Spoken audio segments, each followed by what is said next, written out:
مثل الذين حملوا التوراة ثم لم يحملوها كمثل الحمار يحمل أسفارا بئس مثل القوم الذين كذبوا بآيات الله والله لا يهدي القوم الظالمين. Allah Tabaraka wa Ta'ala fil Qur'anil Karim, ya ayyuhalladzina amanu taqullaha haqqa tuqatih wa la tamutunna illa wa antum muslimun. Amma ba'd. Alhamdulillah, kita masih dalam pembacaan kitab Hilyatul Thalibul Ilmi yang ditulis oleh Fadilatul Syekh Dr. Bakar bin Abdullah Abu Zaid rahimahullahu tabaraka wa ta'ala. Kita masih dalam pembahasan terkait dengan adab seorang penuntut ilmu terhadap dirinya sendiri. Adab seorang penuntut ilmu terhadap dirinya sendiri. Di antara adab seorang penuntut ilmu terhadap dirinya sendiri atau dengan dirinya sendiri yang ketiga disampaikan oleh Fadilatul Syekh Bakar bin Abdullah Abu Zaid adalah mulazamatu khasyatillahi ta'ala, agar senantiasa seorang thalabatul ilmi, seorang penuntut ilmu, bahkan seorang muslim untuk senantiasa takut kepada Allah Subhanahu wa Ta'ala. Dan ini merupakan sebuah akhlak perangai yang bukan hanya terkhusus bagi seorang thalabatul ilmi saja, bahkan seorang muslim pun senantiasa dia harus menghadapi kepada Allah Subhanahu wa Ta'ala. Ini merupakan nasihat dari Fadilatul Syekh Bakar bin Abdullah Abu Zaid. Seorang penuntut ilmu dia harus menghiasi dirinya, baik yang zahir atau yang batinnya, keadaan lahiriahnya dan juga keadaan batinnya, dengan senantiasa takut kepada Allah Subhanahu wa Ta'ala. Muhafizan ala sya'airil Islam. Bagaimana caranya atau bagaimana bentuk seorang thalabatul ilmi ini takut kepada Allah Subhanahu wa Ta'ala? Muhafizan ala sya'airil Islam, yaitu dengan cara menjaga syiar-syiar Islam. Tanda bahwa seorang thalabatul ilmi itu dia takut kepada Allah Subhanahu wa Ta'ala, dia benar-benar menjaga syariat Islam, syiar-syiar Islam dijaga yang melekat pada dirinya. Wa izhari sunnah wa nashriha. Di antara caranya juga dan di antara bentuk bahwa seorang thalabatul ilmu ini takut kepada Allah Subhanahu wa Ta'ala adalah dia menampakkan sunnah, tidak malu untuk menampakkan sunnah, menjaga janggutnya, kemudian mengangkat celananya di atas mata kaki, wa nashriha, dan menyebarkannya, memberitahukan kepada yang lain bahwa ini merupakan sunnah, di antara sunnah adalah ini, di antara sunnah adalah itu. Tidak malu, dan itu tanda bahwa seorang thalabatul ilmi takut kepada Allah Subhanahu wa Ta'ala. Bukan hanya sekedar di lisan, aku takut kepada Allah, aku takut kepada Allah, untuk kemudian menampakkan tanda keislaman kemudian malu. Kalau karena maslahat itu lain lagi ceritanya. Sebagian thalabatul ilmi malu untuk menampakkan syiar-syiar Islam, malu pada manusia. Maka ini tanda bahwa seorang thalabatul ilmi dia tidak memiliki rasa takut kepada Allah Subhanahu wa Ta'ala. Karena rasa malunya mengalahkan takutnya kepada Allah Subhanahu wa Ta'ala, rasa malunya kepada manusia. Bil amali biha wa da'wati ilaiha, menampakkan sunnah, menyebarkannya dengan mengamalkannya dan juga mendakwahkannya. Dengan mengamalkan sunnah-sunnah Rasulullah SAW dan mendakwahkannya. Sunnah-sunnah yang sampai kepadanya kemudian dia amalkan dalam kesehariannya. Dia mengetahui adanya zikir pagi dan petang, maka dia amalkan. Dia mengetahui tata cara sunnah dalam keseharian, dia amalkan. Maka itu tanda bahwa seorang thalabatul ilmi, seorang muslim itu dia takut kepada Allah Subhanahu wa Ta'ala. Sehingga berhias dengan rasa takut kepada Allah Subhanahu wa Ta'ala bukan hanya di lisan saja. Kita kemudian mengatakan aku takut kepada Allah, namun apa buktinya? Bukti seorang thalabatul ilmi itu dia takut kepada Allah adalah dia kemudian menjaga syiar-syiar Allah, menampakkan sunnah, menyebarkan sunnah, mengamalkan sunnah dalam kesehariannya, tidak malu untuk menampakkan sunnah. Dalan 'ala Allahi bi'ilmika wa samtika wa 'amalika. Di antara bentuk seorang pun dia takut kepada Allah Subhanahu wa Ta'ala adalah dia mengajak manusia kepada Allah Subhanahu wa Ta'ala bi'ilmika, dengan ilmumu kalau kau memiliki ilmu, wasamtika, dengan akhlakmu, perangaimu yang baik, wa amalika, dan dengan amalanmu. Maka ini tanda, ini merupakan di antara bentuk-bentuk seorang itu takut kepada Allah, butuh wujud realitasnya. Mutahalliyan birujulah, seorang talabatul ilmi senantiasa berhias diri dengan sifat keberanian, seorang satria berani dia. Tidak takut terhadap celaan manusia, orang-orang yang mencelanya. Oh, kenapa itu celananya kok di atas mata kaki? Memang kebanjiran misalkan. Datang olok-olokan, datang hinaan-hinaan. Seorang yang dia benar-benar takut kepada Allah Subhanahu wa taala, dia akan berani untuk menyampaikan sunnah, tidak peduli dengan cacian dan hinaan manusia. Wal musahalah, dan seorang thalabatul ilmi yang dia benar-benar takut kepada Allah Subhanahu wa taala, maka dia akan mudah berlapang dada. Mudah berlapang dada pada perkara-perkara yang memang kita diperintah, dianjurkan untuk berlapang dada di dalamnya. Sehingga dari sini seorang thalabatul ilmi harus memahami bahwa yang namanya tidak setiap perbedaan itu kemudian kita harus keras di dalamnya, dan juga tidak setiap perbedaan itu kita harus berlapang dada. Ada kalanya perbedaan-perbedaan yang memang kita dianjurkan untuk berlapang dada di sana, silakan, tidak mengapa. Dan ada kalanya perbedaan-perbedaan tersebut kita tidak boleh berlapang dada di dalamnya. Dan seorang thalabatul ilmi harus mengetahui di sana perbedaan-perbedaan yang ada. Oh, ini perselisihan pendapat para ulama. Oh, ini kan perbedaan pendapat. Oh, ini kan khilafiyah. Oh, ini kan khilafiyah ijtihadiyah. Maka kalau didapati perbedaan pendapat para ulama, maka harus kemudian dibagi terlebih dahulu. Ini perbedaan dalam masalah apa? Kalau perbedaannya dalam masalah usul akidah, maka tidak ada lapang dada di sana. Kalau perbedaannya dalam masalah cabang furu', dalam masalah fikih misalkan, dan memang perbedaan tersebut mu'tabar di kalangan para ulama, maka barulah kita berlapang dada.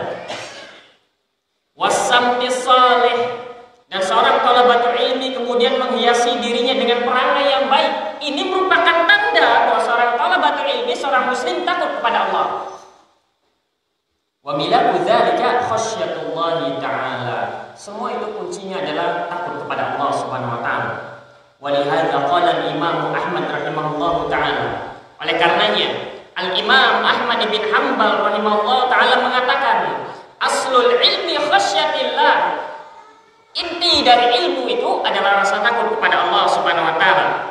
Sehingga kalau kita bertahun-tahun menuntut ilmu, hadir di majelis taklim, namun tidak juga semakin besar rasa takutnya kepada Allah Subhanahu wa ta'ala, maka dari sana dengan ilmu kita cari. Karena inti dari ilmu adalah rasa takut kepada Allah Subhanahu wa ta'ala. Sahabat yang mulia Abdullah bin Mas'ud radhiyallahu taala anhu mengatakan, "Kafa bil khasyati ilman wa kafa bil ightirari jahlan." Cukuplah rasa takutmu kepada Allah Subhanahu wa taala dikatakan sebagai sebuah ilmu. Kalau seorang hadir di majelis ilmu kemudian semakin besar rasa takutnya kepada Allah, tanda dia berilmu. Wa kafa bil ightirari jahlan, dan cukuplah bahwa engkau terperdaya dengan amalanmu, dengan keadaan dirimu itu sebagai sebuah kebodohan. Orang ketika takjub dengan dirinya sendiri, semakin menuntut ilmu kok semakin takjub dengan dirinya sendiri, semakin menuntut ilmu kok semakin sombong, semakin menuntut ilmu kok semakin merasa bahwa amalannya lah yang paling suci, bahwa amalannya yang paling sesuai dengan sunnah, yang lainnya tidak. Maka cukuplah ketertipuan ini dikatakan sebagai sebuah kebodohan. Ini tanda ini bahwa dia adalah seorang yang bodoh. Sehingga di sini kita harus mengevaluasi diri kita. Apakah menuntut ilmu yang kita sering lakukan tiap pekannya, tiap harinya, tiap bulannya semakin menambah rasa takut kepada Allah ataukah tidak? Atau jangan-jangan biasa saja, dari awal kita belajar, dari awal kita bertaubat, dari awal kita berhijrah sama saja keadaannya sampai detik ini? Atau bahkan malah sebaliknya, semakin terkagum-kagum dengan amalan kita. Masya Allah, kalau dilihat kayaknya banyak dari amalan saya kerjakan ini sesuai dengan sunnah. Kayaknya tidak ada satupun amalan yang menyelisih sunnah Rasulullah SAW. Kasihan sekali masyarakat ini ya. Mereka mengerjakan amalan-amalan yang tidak dianjurkan, menyelisih sunnah. Dalam kondisi dia berbangga, maka hati-hati bahwa cukuplah ini semua dikatakan sebagai kebodohan. Sahabat yang mulia pula Abdullah bin Mas'ud radhiyallahu taala anhu pun mengatakan, "Laisal ilmu bikathrati riwayah." Bahwa yang namanya ilmu itu bukanlah dengan banyaknya riwayat, bukan banyaknya hafalan, bukan banyaknya tulisan, bukan banyaknya kitab yang telah diselesaikan kemudian dikatakan bahwa seorang itu berilmu. Oh, masya Allah, si fulan itu berilmu. Kenapa? Karena dia hafal kitab ini, kitab ini, kitab ini. Tidak. Oh, seorang itu berilmu kenapa? Karena tulisannya banyak, karyanya banyak. Dia memiliki tulisan dalam bidang ini, bidang ini, bidang ini. Tidak.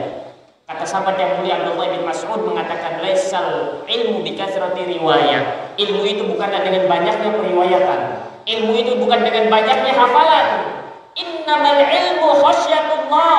Sesungguhnya hakikat ilmu adalah takut kepada Allah Subhanahu wa taala. Semakin seorang belajar, semakin dia takut kepada Allah, semakin dijaga ucapannya, semakin dijaga sikapnya, maka ini tanda bahwa dia adalah orang yang berilmu. Maka hafalan yang banyak bukanlah jaminan bahwa dia adalah orang berilmu. Namun seorang yang berilmu maka dia pasti memiliki hafalan. Selesainya banyak kitab dalam belajarnya itu bukanlah tanda jaminan bahwa seorang itu berilmu. Namun orang yang berilmu pasti menyelesaikan banyak kitab-kitab karena dia belajar di sana. Sehingga di zaman sekarang yang namanya ijazah selembaran itu, ijazah, gelar-gelar semacam itu, S1, S2, S3 dan lain seterusnya. Maka ijazah-ijazah yang dimiliki oleh seorang itu, sertifikat-sertifikat yang dimiliki oleh seorang itu tidak menandakan bahwa dirinya itu berilmu. Oh dia MC, berarti dia berilmu. Tidak. Oh dia doktor, dia telah menyelesaikan dalam bidang S3 keagamaan, berarti dia berilmu. Tidak. Namun itu hanya tanda, sertifikat-sertifikat semacam itu hanya tanda bahwa seorang itu pernah belajar. Yang dibutuhkan adalah setelahnya. Apa yang dilakukan setelahnya setelah belajar? Apakah semakin takut kepada Allah Subhanahu wa taala atau tidak? Semakin banyak sertifikat-sertifikat yang dimilikinya, kemudian semakin sombong, maka dia adalah orang yang bodoh, bukan orang yang berilmu. Maka gelar-gelar yang diraih, sertifikat-sertifikat yang dimiliki, ijazah-ijazah yang dimilikinya, itu bukan tanda bahwa seorang itu berilmu, namun itu tanda bahwa dia pernah belajar. Sehingga kemudian Fadilatul Syekh Bakar bin Abdullah Abu Zaid mengatakan, falzim khasyatallahi fi sirri wal alan. Maka hendaknya engkau senantiasa memelihara dirimu agar senantiasa takut kepada Allah Subhanahu wa taala fi sirri wal alan, dalam kesendirian ataukah sedang di dalam keramaian. Fa inna khairal bariyati man yakhshallaha. Karena sebaik-baik manusia adalah orang yang takut kepada Allah Subhanahu wa taala. Wa ma yakhshahu illa alimun. Dan tidak ada seorang pun yang takut kepada Allah kecuali dia orang-orang yang alim, orang-orang yang berilmu. Idzan fa khairul bariyati wal alim. Kalau begitu, orang yang paling utama, orang yang paling terbaik adalah mereka orang-orang yang berilmu. Al-Imam Ibnu Jama'ah di dalam Tazkiratus Sami'nya ketika membawakan ayat Allah Subhanahu wa taala dalam surat Fatir ayat 28 berbicara tentang keutamaan ilmu dan ulama. Kalau kita membuka kitab Tazkiratus Sami' wal Mutakallim di awal-awal kitab sebelum masuk ke inti pembahasan, Al-Imam Ibnu Jama'ah membawakan fasal atau bab yang berkaitan dengan keutamaan ilmu dan ulama. Di antara ayat yang dibawakan oleh Imam Ibnu Jama'ah adalah surat Fatir ayat 28. Innama yakhshallaha min ibadihil ulama. Sesungguhnya orang-orang yang takut kepada Allah Subhanahu wa taala dari hamba-hambanya hanyalah para ulama.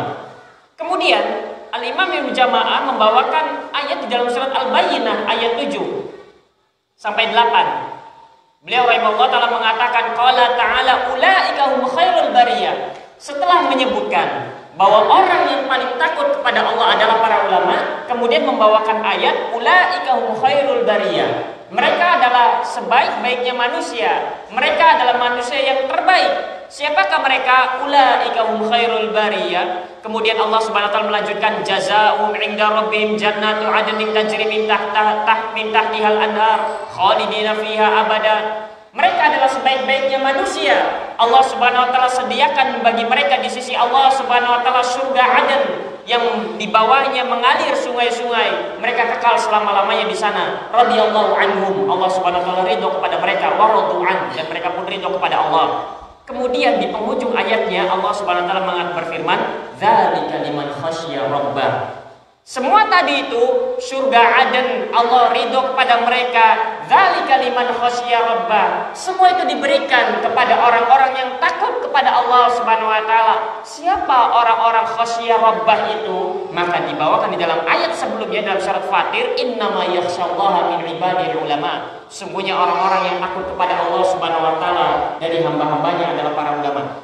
Sehingga dikatakan oleh Fadilatul Syekh Bakar bin Abdullah Abu Zaid, idzan fa khairul bariyah wal alim. Kalau begitu, sebaik-baiknya manusia adalah seorang yang berilmu. Ya, orang yang berilmu adalah sebaik-baiknya manusia. Ya, orang yang berilmu mereka adalah ahli waris yang sah dari para nabi. Karena Rasulullah SAW bersabda, al-ulama warathatul anbiya. Para ulama mereka adalah ahli warisnya para nabi. Rasulullah tidak mengatakan al-abid atau al-abidun, tidak. Rasul tidak mengatakan bahwa para ahli ibadah mereka adalah ahli warisan para nabi, tidak. Namun sebagai ahli waris para nabi adalah mereka para ulama. Wala yaghib an balika annal 'alima la yu'addu 'aliman illa idza kana 'amilan. Dan tidak tersembunyi pada dirimu, engkau mengetahui bahwasanya seorang alim itu tidaklah disebut sebagai seorang yang alim illa idza kana 'amilan, apabila ia mengamalkan ilmunya. Ya, benar. Abdullah ibn al-Mubarak rahimahullah ta'ala mengatakan, la yazalul mar'u 'aliman ma talabal ilma. Seorang itu akan senantiasa dikatakan sebagai seorang yang alim manakala ia senantiasa menuntut ilmu. Fa idza dhanna annahu qad 'alima, namun apabila ia menyangka bahwa dia telah berilmu, faqad jahila, maka sungguh dia adalah orang yang bodoh. Dan ini nasihat terutama khusus untuk para ustadz, para pengajar. Jangan sampai meninggalkan ilmu, menuntut ilmu. Jangan sampai bahwa menuntut ilmumu adalah ketika menyiapkan materi pengajian, ketika menyiapkan materi khutbah Jumat, kemudian engkau meninggalkan ilmu. Yang namanya menuntut ilmu adalah mempelajari sebuah ilmu yang kita tidak tahu, kemudian kita mengetahuinya. Itu namanya menuntut ilmu. Kalau kita kemudian menyiapkan materi, itu tandanya kita hanya memurojaah ilmu saja. Kita butuh agar semakin tinggi tingkat keilmuan kita, sehingga para asatizah, para ustadz yang menyampaikan ilmu pun perlu untuk senantiasa belajar, dan perlu harus lebih banyak porsi belajarnya. Sufyan bin Uyainah mengatakan, ditanya, man ahwajun nas ilal ilmi, siapa orang yang paling butuh kepada ilmu? Maka Sufyan bin Uyainah mengatakan, a'lamuhum, orang yang paling berilmunya, yang paling butuh kepada ilmu. Kalau seorang ustadz mengajar dalam sepekan 5 kali, maka dia harus belajar minimal 5 kali juga. Belajar mempelajari sesuatu yang tidak tahu kemudian menjadi tahu. Kalau menyiapkan materi itu bukan. Kalau menyiapkan materi hanya memurojaah saja. Namun kalau setiap harinya dihabiskan dengan mengajar, kapan belajarnya? Kapan seorang itu akan meningkat dalam keilmuan? Jangankan meningkat dalam keilmuan, untuk menjaga ilmu-ilmu tinggi yang pernah dipelajarinya, bagaimana caranya? Karena namanya ilmu itu kalau tidak dimurojaah akan lupa. Seorang yang belajar dari jenjang yang paling dasar, kemudian jenjang pertengahan, kemudian tingkat yang lebih tinggi lagi, itu ilmu-ilmu tinggi itu kalau tidak dimurojaah dengan baik akan lupa. Dan tidak mungkin bagi seorang itu, mustahil rasanya seorang mempelajari tingkat pertengahan atau tingkat yang tinggi, sekali belajar kemudian akan nempel terus, itu tidak mungkin. Dalam bidang nahwu misalkan seorang belajar syarah Ibnu Aqil sekali, kemudian tidak pernah diulangi lagi, kemudian dia akan paham semuanya seumur hidupnya, itu tidak mungkin. Dia perlu untuk mengulang-ulang dari awal sampai akhir. Kalau misalkan syarah Ibnu Aqilnya ada 4 jilid, dia harus diulang-ulang itu seumur hidupnya 4 jilid. Sedangkan syarah Ibnu Aqil hanya bukanlah tingkatan akhir, misalnya ada yang lebih tinggi lagi. Sehingga itu baru satu disiplin ilmu. Bagaimana dengan ilmu yang lainnya, dalam bidang tauhidnya, dalam bidang fikihnya, dalam bidang qawaidnya, dalam bidang usulnya. Sehingga para asatidz, orang-orang yang mengajarkan ilmu atau orang-orang yang menempatkan dirinya sebagai pengajar, dia harus lebih banyak belajar lagi. Pertama harus banyak belajar, yang kedua harus banyak murojaah, yang ketiga harus banyak kemudian menyusun kembali apa yang telah dicatatnya. Dan itu tugasnya berat sekali. Dan memang harus begitu. Sehingga orang yang paling butuh adalah orang-orang yang berilmunya. Wala ya'malul 'alimu bi'ilmihi, dan orang yang dikatakan sebagai orang yang berilmu manakala dia mengamalkan ilmunya. Wala ya'malul 'alimu bi'ilmihi illa idza lazimatu khasyatullah, dan seorang alim itu tidak akan mengamalkan ilmunya kecuali dia adalah orang yang takut kepada Allah. Seorang alim yang mau mengamalkan ilmunya karena dia takut kepada Allah Subhanahu wa taala, dia tahu akan dipertanggungjawabkan di hadapan Allah Subhanahu wa taala, sehingga dia harus mengamalkan ilmunya. Seorang alim yang tidak kemudian mengamalkan ilmunya, maka ini tanda bahwa dia adalah orang yang tidak takut kepada Allah. Karena konsekuensi dari orang yang berilmu, yang mengetahui ilmu, dan dia takut kepada Allah, maka dia mengamalkan itu semua, karena semuanya akan dipertanggungjawabkan di hadapan Allah. Wa asnadal khatibul Baghdadi rahimahullah ta'ala bisanadin fihi latifatun isnadiyah biriwayati aba'in tis'ah. Al-Imam Al-Khatib Al-Baghdadi meriwayatkan sebuah riwayat dengan sanad yang unik. Biriwayati Aba Intis'an, melalui jalur 9 ayat. Al-Imam Al-Khatib Al-Baghdadi meriwayatkan sebuah riwayat yang dia meriwayatkan dengan jalur yang unik. Bahwa jalur periwayatannya para rawi-rawinya itu adalah semuanya adalah bapak-bapaknya semua, ayahnya semua. Sehingga dikenallah riwayat ini dengan riwayat Aba Intis'an, riwayat jalur 9 ayat. Faqal, Al-Imam Al-Khatib Al-Baghdadi mengatakan, akhbarana Abul Faraj Abdul Wahhab ibn Abdul Aziz ibn Harith ibn Asad ibn Laith ibn Sulaiman ibn Aswad ibn Sufyan ibn Zaid ibn Uqainah ibn Abdullah At-Tamimi min hifdhihi, menyampaikan kepadaku Abul Faraj Abdul Wahhab At-Tamimi dari hafalannya. Qal, sami'tu abi yaqul. Abul Faraj Abdul Wahhab ini menyampaikan dari hafalannya, menyampaikan kepada Al-Khatib Al-Baghdadi. Sami'tu abi yaqul, telah menyampaikan kepadaku ayahku.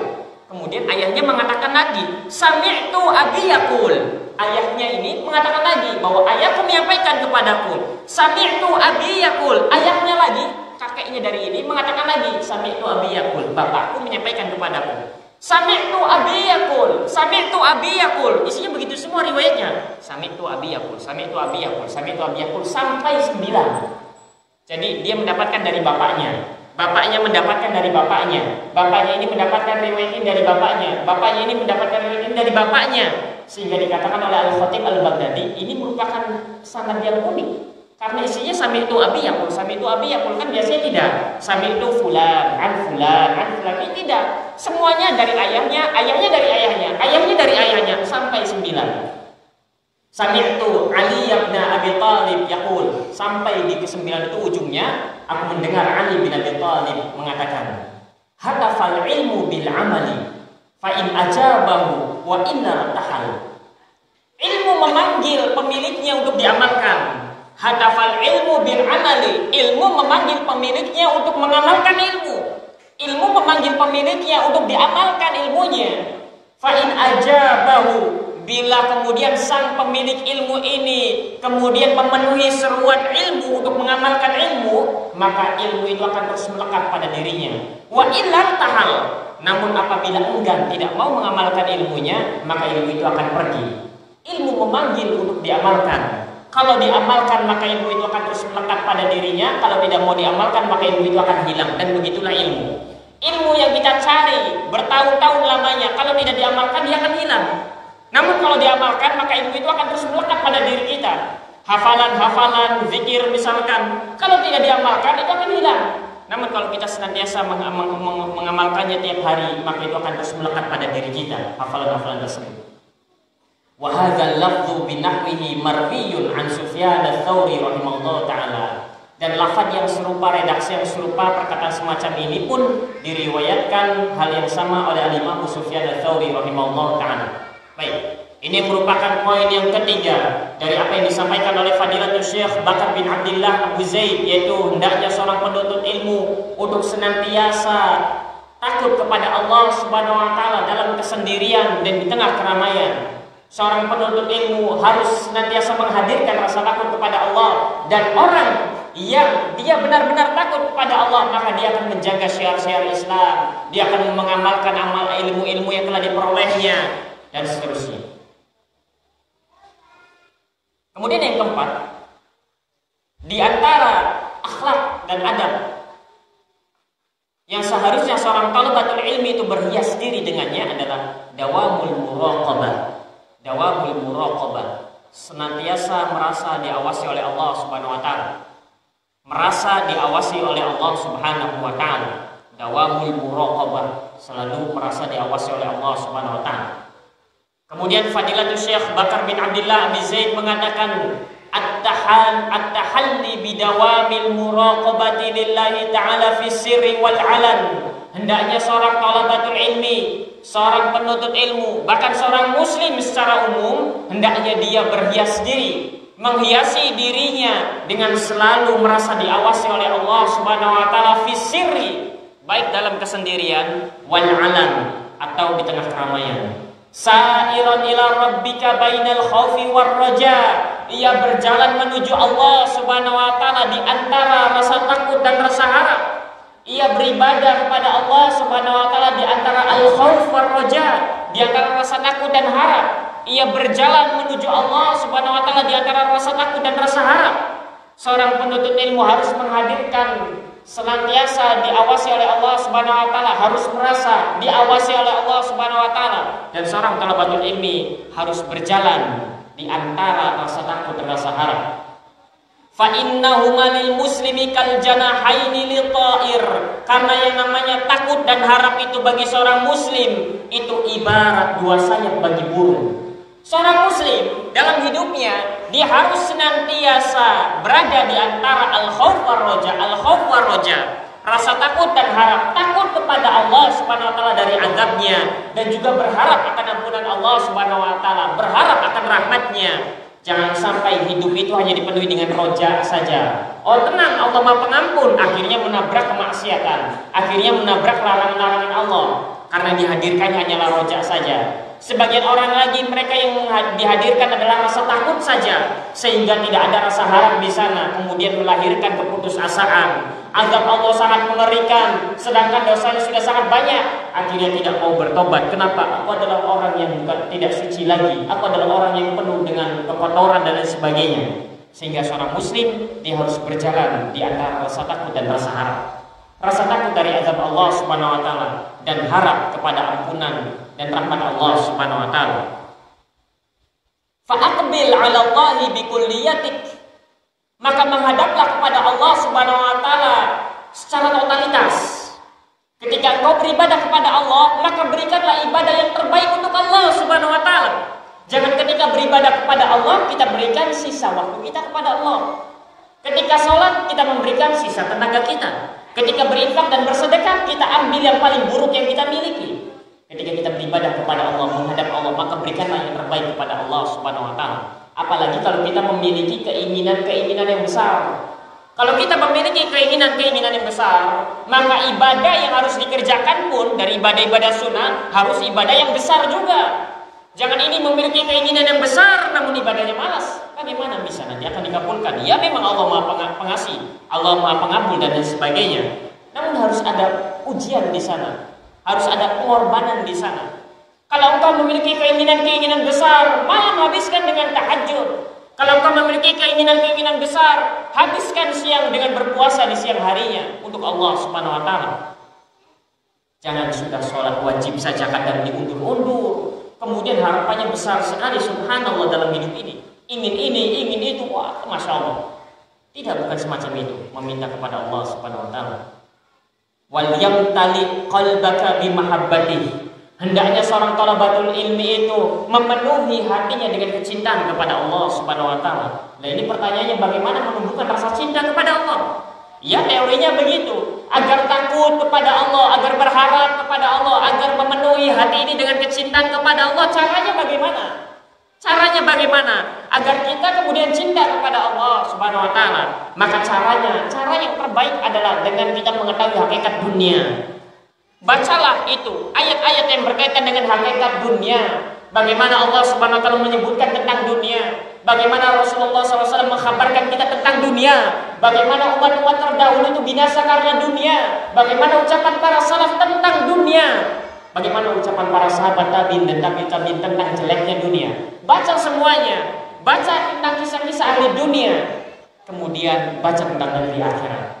Ketika seorang mengetahui hakikat itu semua, kemudian dia akan tumbuh rasa rindunya kepada negeri akhirat, maka akan tumbuh rasa takutnya kepada Allah Subhanahu wa ta'ala. Karena seorang itu tolak ukur atau seorang itu rindu kepada negeri akhirat berbanding lurus dengan cinta dan bencinya dia terhadap dunia. Dengan bagaimana kondisi dia terhadap dunia. Tidak mungkin ada orang yang cinta kepada negeri akhirat dan dia pun cinta terhadap dunia, itu tidak mungkin. Seorang yang rindu terhadap negeri akhirat pasti dia zuhud di dunia. Dan seorang yang tamak terhadap dunia pasti dia tidak akan rindu terhadap negeri akhirat.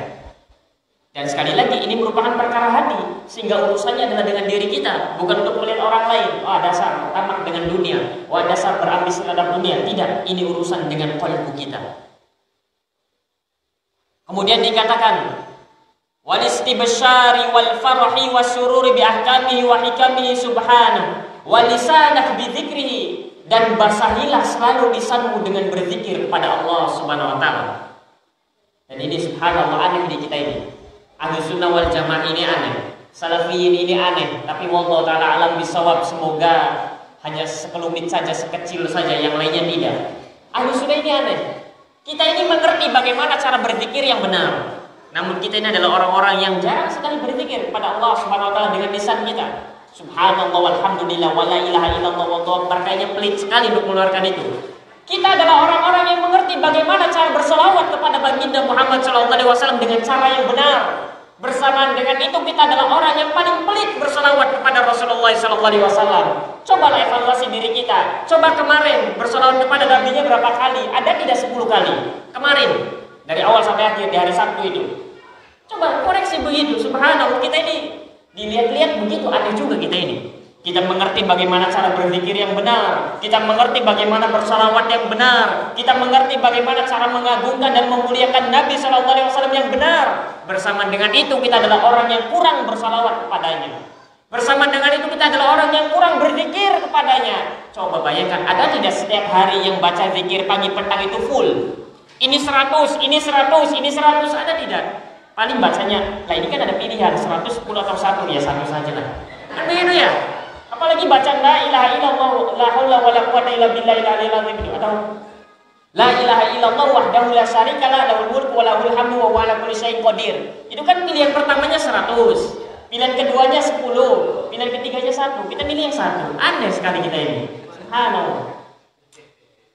Iya, jadi unik. Jadi harus dilatih kita ini. Harus dilatih banyak berzikir dengan lisan, banyak berzikir dengan lisan. Kita mengetahui cara berzikir yang benar. Kenapa tidak mau kita banyak berzikir kepada Allah? Kita mengerti bagaimana cara bersalawat yang benar. Kenapa tidak mau bersalawat, banyak bersalawat kepada Nabi? Cita-citanya sebagai pembela sunnah Rasulullah SAW. Cita-citanya ingin dikumpulkan bersama Rasulullah dan para sahabatnya. Seorang yang cinta kepada sesuatu, maka dia pasti akan banyak menyebut-nyebut orang yang dicintainya. Kalau benar cinta kita kepada Allah, maka misalnya kita akan banyak membaca firman-Nya. Kalau benar, tinggal koreksi saja diri kita ini. Kita ngaku cinta kepada Allah, banyak tidak baca Al-Quran kita.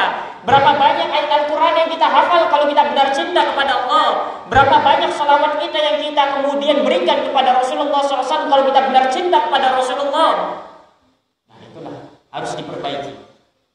Wal istibsyari wal farhi wasururi bi ahkami wa hikami subhana. Dan hendaknya seorang thalabatul ilmi itu bergembira, bahagia, senang akan hukum-hukum ketetapan Allah Subhanahu wa taala dan hikmah-hikmah pelajaran-pelajaran yang dipetik di balik ketetapan-ketetapan Allah Subhanahu wa taala tersebut. Seorang thalabatul ilmi harus begini, dia harus mencintai hukum-hukum Allah, senang gembira dengan keputusan Allah, bukan malah berat hati. Allah memutuskan untuk ini, berat hatinya, ngaku sebagai pembela sunnah Rasulullah SAW. Subhanallah.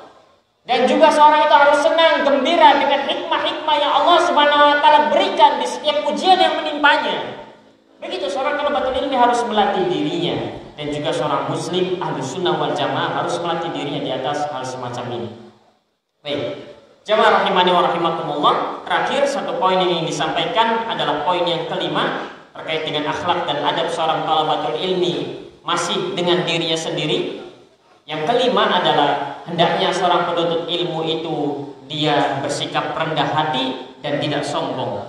Rendah hati dan tidak sombong. Khafdul janahi wa nabdhul khuyala'i wal kibriya. Seorang penuntut ilmu hendaknya dia bersikap dengan menghiasi dirinya dengan rendah hati dan tidak sombong. Tahalla bi adabin nafsi, berhiaslah kau wahai thalabatul ilmi dengan adab-adab yang mulia pada jiwamu. Minal afaf, dari menjaga diri, yaitu menjaga diri dari perkara-perkara yang haram, menjaga diri dari perkara-perkara yang makruh. Wal hilmi, dan juga santun, bijaksana, tidak tergesa-gesa. Was-sabri, bersabar. Wat tawadhu' lil haq, dan juga tawadhu kepada kebenaran. Ketika datang kebenaran, maka sami'na wa ta'na. Ketika datang kebenaran, maka kita pun tunduk dan taat, mengangkat kebenaran tersebut di atas kepala kita. Wasukuni ta'iri minal waqari war razana. tenang seperti tenangnya seekor burung, di mana berwibawa dan santun. Wa khafdil janahi, hendaknya seorang thalabatul ilmi itu berhias dengan sikap rendah hati. Mutahammilan dhullat ta'allumi li'izzatil ilmi dhalilatil haq, dan seorang thalabatul ilmi hendaknya dia bersabar menanggung pedihnya kehinaan dalam belajar, li'izzatil ilmi, demi kemuliaan ilmu, dhalilatil haq, tunduk patuh terhadap kebenaran. Ini semua nasihat dari Syekh Bakar bin Abdullah Zaid. Wa alaihi, maka wajib bagimu wahai thalabatul ilmi, fahdhar, waspadalah nawaqidh hadhil adab, dari pembatal-pembatal adab ini. Fa innaha ma'al ithmi tuqimu ala nafsika syahidan ala anna fil aqli illah. Karena di samping perbuatan-perbuatan itu merupakan dosa, maka yang namanya rendah hati, tidak sombong, itu ada pembatal-pembatalnya. Apa pembatalnya? Ya sombong. Apa pembatalnya? Ya ujub, takabur, itu pembatal-pembatalnya. Ketika seorang kemudian tidak sabar, sombong, ujub, takabur, tidak mau kemudian menahan pedihnya belajar, maka hati-hatilah. Pertama, itu merupakan perbuatan dosa. Kemudian yang kedua, itu menandakan ada anna fil aqli illah, bahwa ada kekurangan di akalmu. Wa ala hirmanin minal ilmi wal amali bihi, sudah mah ia itu adalah dosa, kemudian juga itu merupakan tanda bahwa engkau terhalang dari barokahnya ilmu dan amal soleh. Fa iyyaka wal khuyala, maka waspadalah engkau dari yang namanya sifat sombong. Fa innahu nifaqun wa kibriya, karena yang namanya sombong itu merupakan bentuk kemunafikan dan bentuk keangkuhan. Wa qad balagha min shiddati tawaqqi minhu 'inda salafi mablagha, dan sungguh para ulama salaf benar-benar menjaga diri mereka dari perkara-perkara ini. Mereka benar-benar menjaga diri mereka dari yang namanya kesombongan, keangkuhan, kemunafikan. Wa min daqiqihi ma asnadahu Dzahabi fi tarjamati Amr ibn Aswad al-Ansi, dan di antara contoh kehati-hatiannya mereka para salaf dari yang namanya sifat kemunafikan, sifat keangkuhan, sifat kesombongan adalah apa yang diriwayatkan oleh Imam Dzahabi ketika menyebutkan tentang Amr ibn Aswad al-Anasi yang wafat fi khilafati Abdul Malik ibn Warwan rahimahullah ta'ala, annahu kana idza kharaja minal masjid. Amr ibn Aswad al-Anasi ini kalau keluar dari masjid, qabadha bi yaminihi ala shimalihi, maka dia memegang tangan kirinya dengan tangan kanannya. Amr ibn Aswad al-Anasi kalau keluar dari masjid, dia memegang tangan kirinya dengan tangan kanannya, dipegang, tangan kiri itu dipegang. Fasu'ila an dzalik, kemudian ditanya, kenapa kau melakukan ini? Kok tangan kirimu dipegang? Memang kenapa dengan tangan kirimu? Makhofata an tunafiqa yadi, aku khawatir tanganku ini berbuat kemunafikan. Bayangkan, aku khawatir kalau tidak dipegang, nanti kedua tanganku ini berbuat kemunafikan. Qultu, maka aku katakan, kata Imam Dzahabi, apa maksudnya? Apa maksudnya? Yumsikuha khawfan min an yakhdura biyadihi fi misyatihi fa idza dzalika min al-khuyala. Ia memegang tangan kirinya dengan tangan kanannya itu karena ia menganggap, ia takut, ia khawatir bahwa tangannya kemudian diayunkan dalam berjalan. Fa idza dzalika min al-khuyala. Ia takut kalau tangannya itu diayunkan dalam berjalan, takut muncul benih-benih kesombongan, muncul benih-benih kemunafikan. Sehingga tatkala dia keluar dari masjid, dia pegang tangannya supaya tidak diayunkan. Karena khawatir kalau diayunkan maka akan muncul benih-benih kesombongan. Karena kadang seorang yang sombong itu kalau berjalan saja berlagak, tangannya kemudian dibegitukan dan lain sebagainya. Dia takut dari sifat itu, kemudian dia pegang tangannya. Begitu. Bukan berarti kalau diayunin tangannya tidak boleh, bukan. Tapi dia takut nanti mengikuti jalannya orang-orang yang sombong, kemudian dia jadi terhadap kesombongan. Wa hadzal 'aridu 'aradan lil Anasi rahimallahu ta'ala. Padahal sesuatu yang dilakukannya ini bukan sesuatu yang disengaja. Kalaupun diayunkan, maka dia bukan orang yang sombong. Karena tidak diniatkan untuk sombong, namun karena takutnya para salaf terhadap sifat kemunafikan, takutnya para salaf dari sifat kesombongan, keangkuhan, maka sampai begitu keadaannya, sampai dipegang tangannya. Padahal kalaupun diayunkan, maka tidak termasuk orang yang sombong, tidak. Karena itu merupakan sesuatu di luar kemampuannya. Karena dia tidak meniatkannya untuk sombong. Namun begitulah rasa takutnya para salaf, sehingga jalan-jalan yang dapat mengantarkan kepada kesombongan itu ditutup. Celah-celahnya ditutup. Sehingga dahulu para salaf ketika ditanya di majelis Sa'id bin Jubair, ditanya siapa yang semalam melihat bintang jatuh, salah seorang dari kalangan tabi'in mengatakan, saya melihat semalam bintang jatuh. Kemudian langsung dikatakan, namun saya melihat bintang jatuh tidak dalam kondisi sedang sholat malam. Langsung mengatakan begitu. Tidak dikatakan aku. Kenapa? Karena khawatir nanti orang-orang menyangka bahwa dia itu sholat malam. Jadi begitu. Dahulu salahnya begitu. Padahal kalau dikatakan saya melihat bintang jatuh tidak masalah. Mungkin orang-orang di masanya tidak akan menyangka bahwa dia adalah orang yang mendirikan sholat malam, mungkin, dan seterusnya. Kalau kita kadang suka memberikan kesan kepada orang lain agar kita ini adalah orang yang berilmu, agar kita ini adalah orang yang kemudian hidupnya dipenuhi dengan ilmu dan amal, memberikan kesan. Kita senang membuat kesan bahwa kita adalah orang yang soleh, dan kita tahu kita sedang membuat kesan. Ini yang lebih menakjubkannya lagi. Kalau dulu para salaf itu khawatir kalau orang itu berkesan baik kepadanya, menganggap bahwa dia adalah orang soleh, diputus langsung kesannya. Khawatir tangan ini nantinya bergerak-gerak sehingga kemudian dia terjatuh ke dalam kesombongan, dipegang tangannya. Khawatir orang-orang menyangka bahwa dia melihat bintang jatuh dalam kondisi dia sholat malam, langsung dikatakan, tapi aku melihat bintang jatuh bukan dalam kondisi dia sholat malam. Kalau kita, apalagi di zaman sekarang, era medsos dan lain sebagainya, suka memberikan kesan. Ini subhanallah. Dan subhanallah, dan ingatlah bahwa Allah subhanahu wa ta'ala maha mengetahui isi hati kita. Ingatlah, maka hendaknya senantiasa menghadirkan ikhlas pada Allah subhanahu wa ta'ala. Wahdhar da'al jababirah, maka waspadalah dari penyakitnya orang-orang yang sombong, yaitu al-kibr, sombong. Fa innal kibra wal hirsa wal hasada awalu dzanbin usiyallahu bihi. Karena yang namanya tiga penyakit ini, kesombongan, al-kibr, al-hasad, al-hirs, ambisi, kemudian al-hasad, iri dengki, ini merupakan awwalu dzanbin usiyallahu bihi. Ini merupakan tiga dosa yang pertama kali Allah Subhanahu wa taala dimaksiati. Jadi tiga dosa yang pertama kali muncul di bumi itu adalah kibr, kesombongan, kemudian hasad, kemudian ambisi. Bahkan bukan hanya itu. Pertama kali Allah Subhanahu wa taala didurhakai, dimaksiati akibat karena salah satu dari tiga ini. Iblis pertama kali bermaksiat kepada Allah karena sifat sombongnya. Kemudian dia menolak perintah Allah Subhanahu wa taala, menolak al-haq, dia terjatuh ke dalam kesombongan, al-kibr, iblis. Adanya kemudian Adam dan Hawa diturunkan ke bumi karena iblis kemudian membisikkan kepada Adam agar dia berambisi untuk menjadi orang yang kekal di surga dan sebagainya. Karena ambisi, akhirnya Adam dan Hawa diturunkan ke bumi.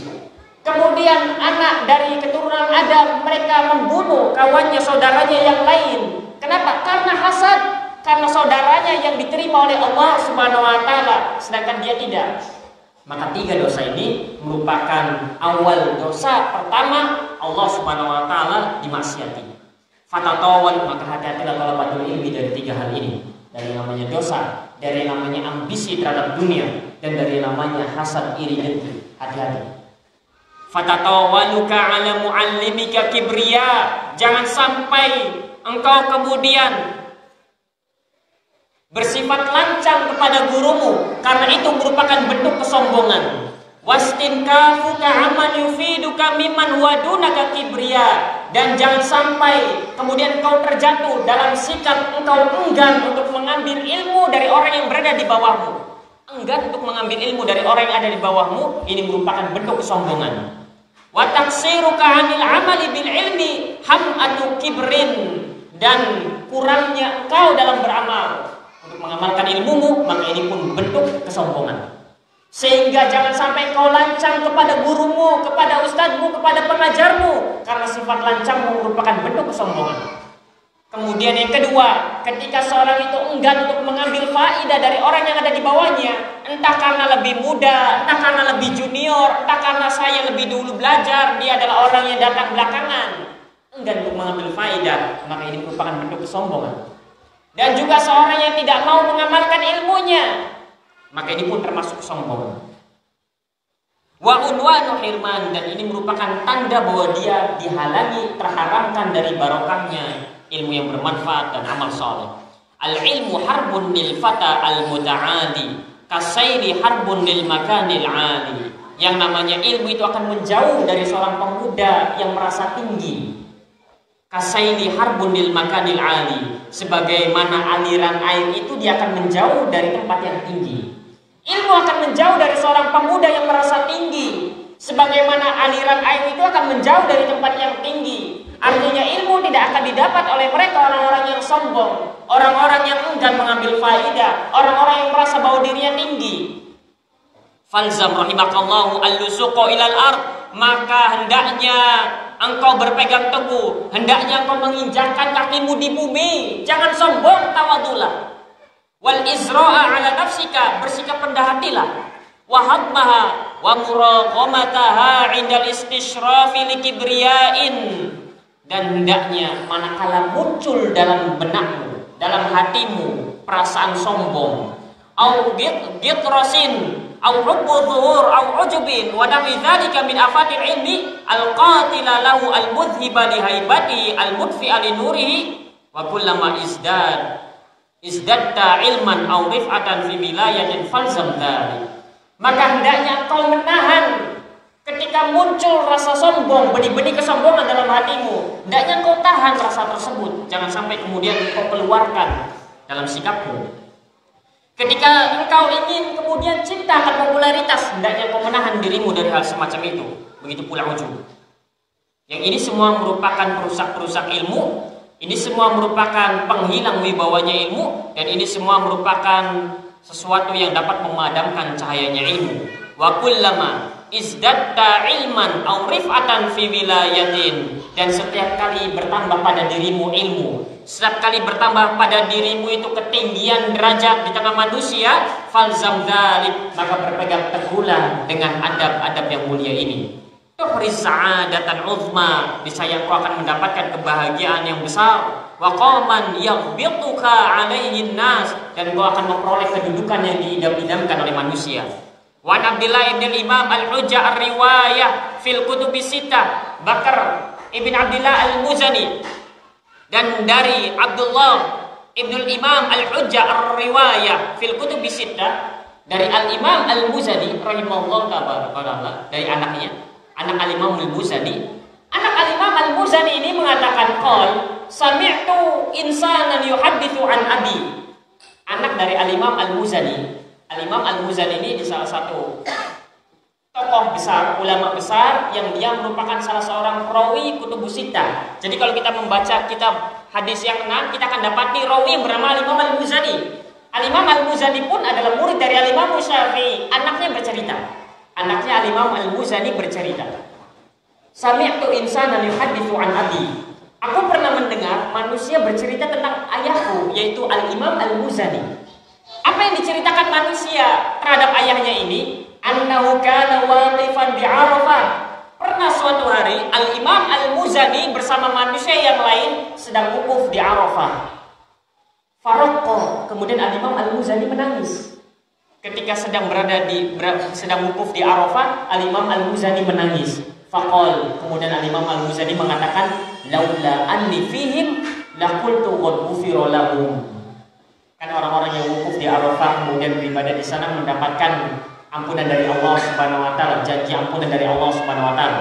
Al-Muzani mengatakan, al-Imam al-Muzani mengatakan ketika berada di tengah-tengah mereka, laula anni fihim, kalau sekiranya aku tidak bersama mereka ini, orang-orang semua yang sedang wukuf di Arafah, laqultu qad ghufira lahum, maka niscaya mereka semua ini akan diampuni oleh Allah Subhanahu wa taala. Tapi karena ada aku di sini, dia merasa bahwa dialah yang menghalangi orang-orang itu mendapatkan ampunan dari Allah Subhanahu wa taala.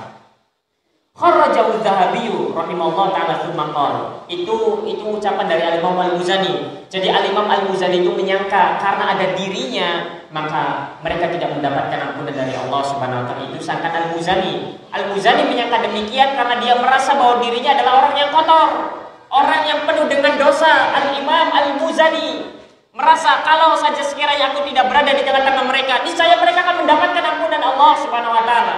Begitu pikirnya. Qultu kadzalika yanbaghi lil 'abdi an yusriya 'ala nafsihi wa yahtimaha. Kemudian al-Imam Dzahabi mengatakan, demikianlah seharusnya seorang hamba itu seyogyanya untuk senantiasa rendah hati. Bukan malah merasa, wah ini dakwah ini maju karena saya. Kalau Imam Al-Muzani tidak, bukan begitu. Ini pasti dakwah ini bisa lancar, bisa maju, bisa semakin berkembang karena saya merasa punya andil. Maka ini merupakan sesuatu yang harus dijauhi. Ketika kita kemudian memiliki andil terhadap dakwah, bukan berarti kita kemudian memiliki andil yang besar, tidak. Dakwah ini tidak butuh kepada kita, namun kita yang butuh kepada dakwah.